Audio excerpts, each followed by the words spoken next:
नमस्कार. आता चर्चा सगळीकडे चालू झाली आहे की पेपर सोपा होता का पेपर अवघड होता.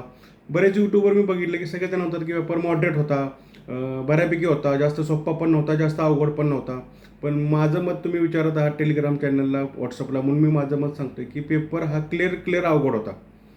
पेपर हा अवघडच होता, कारण पेपर एकतर मुळातच त्याचा पॅटर्न थोडासा त्यांनी चेंज केला होता. साईडला जाऊन त्यांनी डीपमध्ये क्वेश्चन विचारले होते. त्यामध्ये सायन्स आणि इतिहास त्यांनी काहीच्या काही विचारलं होतं. हा एकच फॅक्टर नाही आहे पेपर अवघड म्हणण्याचं. तर ॲक्च्युली तुम्ही ए सीमध्ये बसून किंवा स्टुडिओमध्ये बसून सांगणार पेपर सोपा होता, मॉडरेट होता. पण मुळातच तुम्ही त्या विद्यार्थ्यांचा विचार करा ज्यांनी असल्या प्रेशरमध्ये 2 तासामध्ये हा पेपर हँडल केला. जिथं 1-2 प्रश्न अवघड वाटला तरी विद्यार्थ्यांची मानसिकता खराब होते.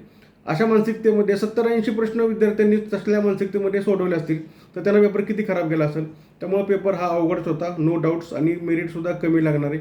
मेरिटचा अंदाज मी तुम्हाला सांगतो 100च्या आसपासच मेरिट लागायला हवं.